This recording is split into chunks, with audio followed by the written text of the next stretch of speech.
Judul parenting. Aduh, lupa lagi. Judulnya.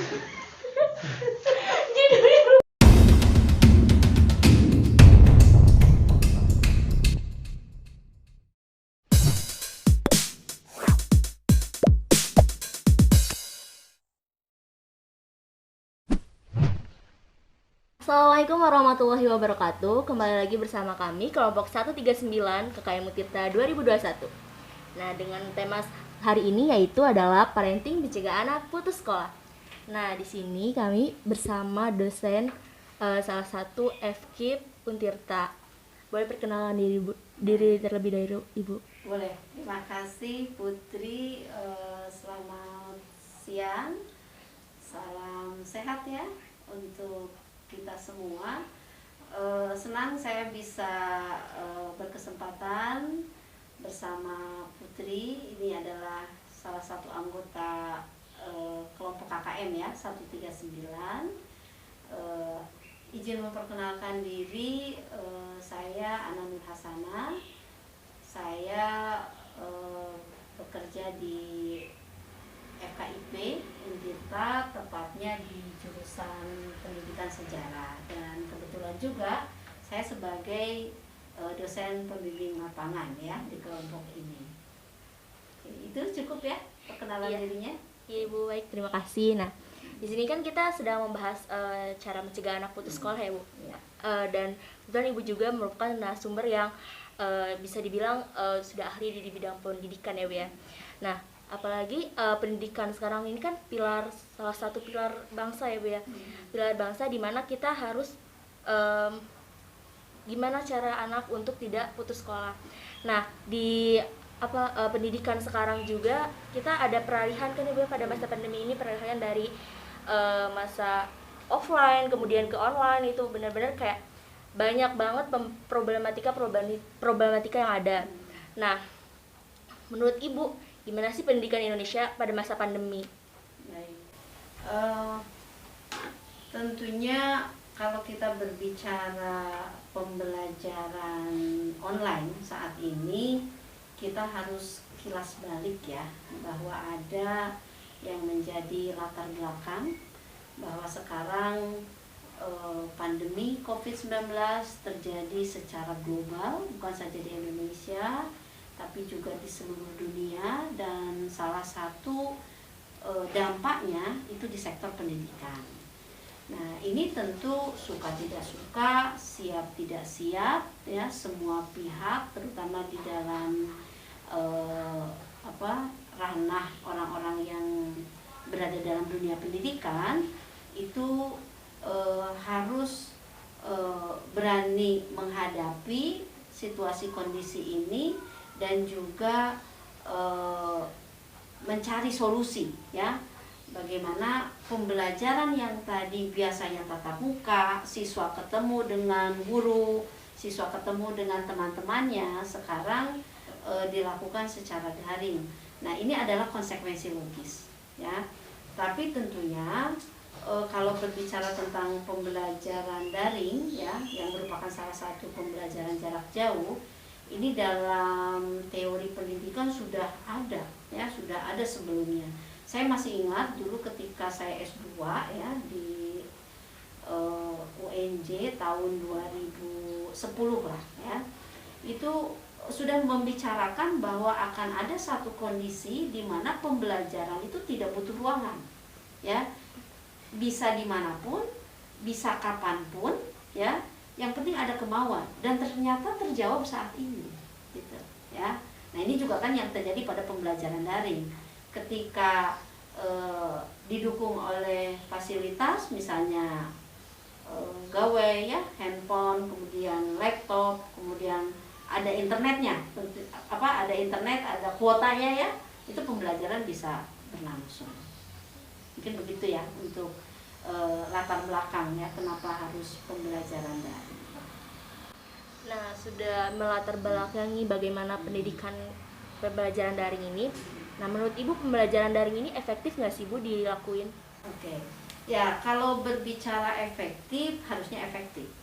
Karena saat ini sesuai dengan kondisinya menuntut kita harus pembelajaran daring. Ya, bagaimana pembelajaran daring harus efektif? Tentu di rumah misalnya orang tua ya sekarang harus siap menjadi pendamping setia anak gitu.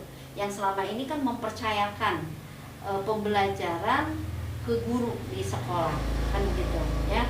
Misalnya orang tua tidak tahu tentang Google Meet, Zoom, itu kan harus belajar juga ya. Karena sekarang salah satu aplikasi yang digunakan untuk pembelajaran daring menggunakan Google Meet atau Zoom dan lain sebagainya.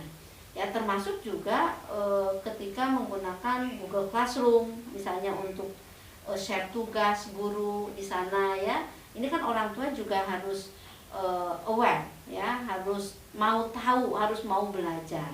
Termasuk juga tentu efektivitasnya dari guru itu sendiri. Guru saat ini harus keluar dari zona nyaman, tidak bisa membawa pengalaman mereka ketika kondisi pembelajaran tatap muka dibawa ke kondisi hari ini. Mereka juga harus terus belajar ya hal-hal baru, bagaimana mengembangkan diri, karena guru juga sekarang tuntutannya kan harus memiliki kompetensi ya. Dari penjelasan ibu tadi, ibu lebih memilih pembelajaran secara daring atau luring? Ya kalau saat ini tidak bisa dihindari ya, pembelajaran yang harus dilakukan adalah daring atau bisa sinkronus ya istilahnya, artinya tatap virtual dan juga bisa asinkronus. Asinkronus itu artinya pembelajaran tetap berlangsung ya, memanfaatkan misalnya LMS ya, menggunakan aplikasi, tetapi dalam proses belajarnya tidak berhenti ya, karena kalaupun tatap muka sekarang kan dengan segala konsekuensi ya, harus prokes kan gitu ya, kemudian juga banyak hal yang harus dikondisikan begitu Putri ya. Nah, untuk pembelajaran daring sendiri itu banyak yang siswa merasa bosan ya Bu ya. Nah, bagaimana sih Ibu cara menyiasatinya agar siswa itu lebih belajar daring itu menyenangkan dan tidak merasa bosan? Baik, pertanyaan yang bagus nih Put. Memang saya juga pernah dapat informasi ya bahwa YLKI ya itu pernah melakukan sensus, bukan sensus ya, semacam survei ya mengenai bagaimana anak-anak sekarang belajar. Ternyata rata-rata di 70% itu sudah menjawab mengalami kejenuhan. Nah, maka muncullah pertanyaan, apa sih kira-kira yang menyebabkan kejenuhan itu? Nah, ternyata salah satu penyebabnya adalah suasana belajar yang tidak melibatkan siswa secara langsung. Misalnya begini, siswa SD ya, kan karakter siswa SD itu diantaranya senang berkumpul dengan teman-temannya, senang berkelompok. Kemudian mereka senang kalau dilibatkan secara langsung, ya. Kemudian mereka juga senang belajar melibatkan lingkungan sekitar. Nah, mungkin ini ada sebuah proses transisi di mana guru harus merubah paradigma cara pembelajaran di sekolah, ya. Nah, salah satu caranya ya itu dengan menggunakan project based learning. Ya, jadi kalau project based learning ini kan berbasis project, ya. Jadi anak belajar, kemudian dilibatkan berkelompok kemudian menghasilkan sebuah produk, ya. Misalnya di kelas 1 anak itu bisa ditugaskan ya dengan membuat ronce dari bahan-bahan alami gitu ya. Nah, itu kan pasti anak senang gitu, walaupun pembelajarannya daring, misalnya guru menunjukkan bagaimana cara membuat ronce itu melalui video, tapi anak dalam dunia nyatanya akan membuat produk yang sama, ronce itu. Nah, jadi menurut saya ini memang tidak mudah ya Putri, karena guru-guru juga tentunya tidak bisa berjalan cepat ya mengikuti kondisi hari ini, tapi setidaknya harus ada upaya bagaimana pembelajaran daring sekalipun harus menyenangkan, karena situasi kondisi, ya, termasuk juga anak-anak sekarang ini kan sudah beda karakternya, ya. Anak-anak sekarang itu misalnya sudah pada kategori generasi alfa, bukan Z lagi. Alfa itu apa? Jadi kecerdasan mereka, kemampuan mereka itu kalau diasah, kalau distimulasi bisa menyamai komputer, kecanggihan komputer di zamannya.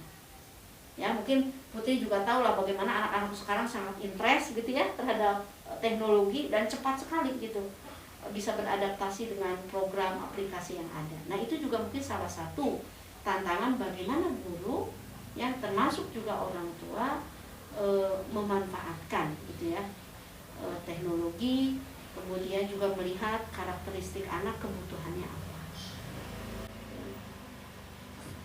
Selain metode yang tadi Ibu sebutin, ada metode lain nggak sih Bu? Misalnya kayak sebetulnya kalau berbicara metode ya itu banyak, dan tentunya kalau bicara metode nggak ada metode pembelajaran yang dianggap sempurna. Pasti setiap metode pembelajaran itu ada kelemahan, ada juga kelebihan, ya. Nah, ini akan tergantung pada tujuan belajarnya apa, ya. Misalnya kalau untuk di siswa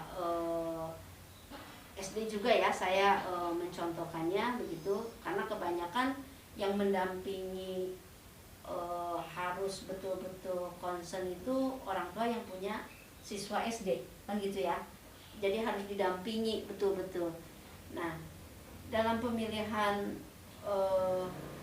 metode ini harus sesuai tujuan. Tujuannya apa? Misalnya kalau anak belajar di IPA mengenal tentang fungsi ya anggota tubuh ya.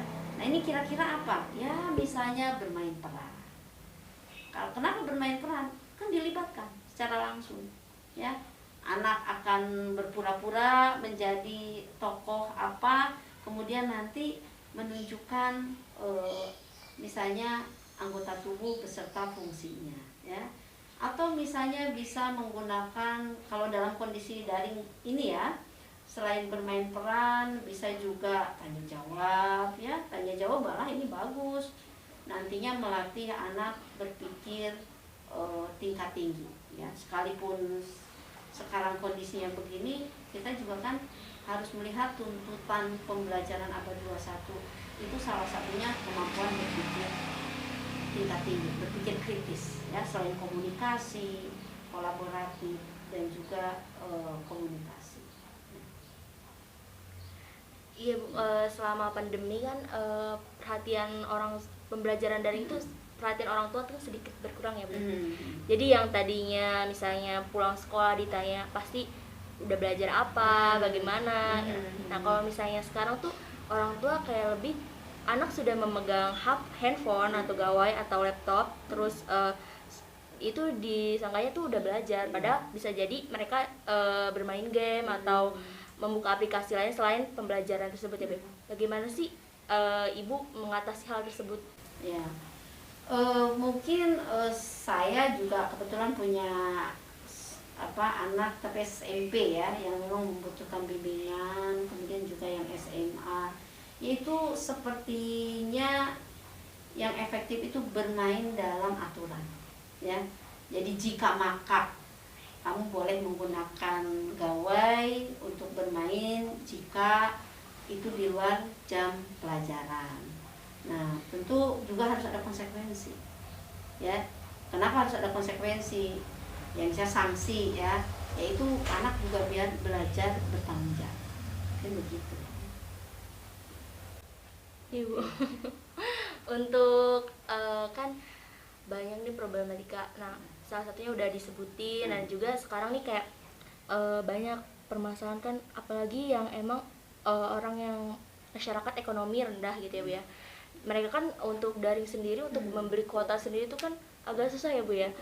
Nah, jadi banyak tuntutan ekonomi. Jadi mereka orang tua mereka tuh lebih memfokuskan untuk meringankan beban orang tua gitu dengan putus sekolah, terus kayak membantu bekerja, dan juga ada yang menikah dini gitu ya Bu ya. Nah, dari permasalahan tersebut sih bagaimana sih Bu untuk membiarkan orang tua tuh agar tahu gitu sekolah tuh lebih penting dari yang tadi problematika yang udah disebutkan. Oke. Ya, Putri kalau melihat kasus ya yang tadi disampaikan memang tidak sesederhana kita memberikan judgement. Harusnya tetap sekolah, nggak bisa kan? Bagaimanapun yang tadi Putri sampaikan, putus sekolah, menikah dini, itu karena dihadapkan pada situasi dan kondisi, ya. Nah, ini kadang ada hal ideal ya yang kita harapkan dengan kenyataan itu berbeda, ya. Nah, maka ketika di dalam masyarakat terjadi hal-hal seperti itu, ini perlu sinergitas, ya. Harus ada kekuatan dari berbagai elemen, ya mungkin termasuk kita juga, ya, orang-orang yang melek terhadap pendidikan bisa melakukan satu tindakan yang bermanfaat, apakah itu melalui ajakan, ya, melalui kalau mampu yang putus sekolah itu dimasukkan kembali ke sekolah begitu ya, sehingga sedikit demi sedikit permasalahan itu bisa diatasi, ya. Ya, kalau saat ini saya sih bicaranya itu harusnya kan tanggung jawab negara. Ya, tidak demikian juga, karena nampaknya itu bukan penyelesaian masalah.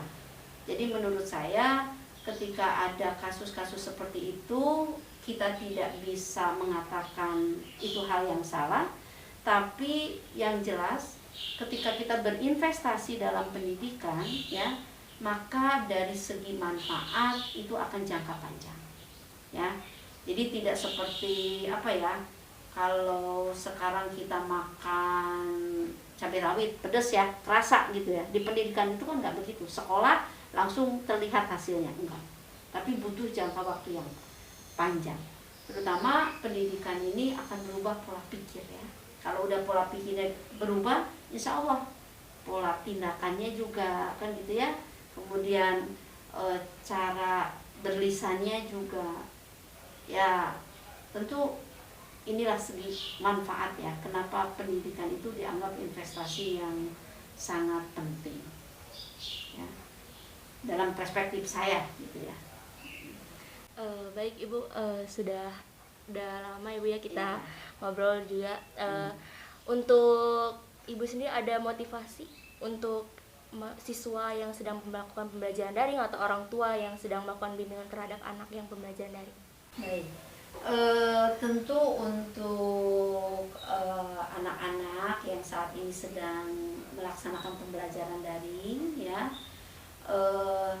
harus menikmati begitu ya, menikmati kesempatan belajar yang ada dengan dibantu berselancar. Jadi manfaatkan HP yang dimiliki, ya, itu untuk memperoleh informasi tambahan sehingga menjadi anak yang punya banyak wawasan, ya. Contoh, ketika belajar tentang satu negara nggak usah ke negaranya, sekarang tinggal buka YouTube, klik Singapura, udah tahu tuh Singapura seperti apa. Jadi lebih dimanfaatkan untuk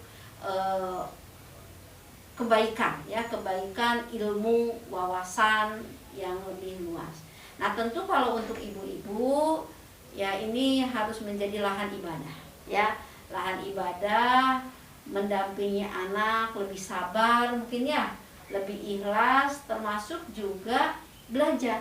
Jadi ibu-ibu sekarang itu jangan sampai melek teknologinya hanya sekedar berselancar di media sosial, tapi juga harus melek untuk menambah pengetahuan kan gitu ya, wawasan yang tentu manfaatnya bukan saja untuk anaknya tapi juga untuk orang tua itu sendiri, ya. Jadi saya yakin pembelajaran daring ini akan efektif, akan menyenangkan ketika dibangun dari suasana yang menyenangkan di rumah, gitu ya. Terima kasih Bu atas Ya, motivasinya sama-sama. dan juga materi-materi yang sudah disampaikan ya Bu ya. Kurang lebihnya dari kami, mohon maaf apabila ada yang salah. Assalamualaikum warahmatullahi wabarakatuh. Waalaikumsalam warahmatullahi wabarakatuh. Terima kasih juga Putri untuk acara pagi hari ini ya. Ya Ibu, maaf ya Bu ya kalau ada kurang.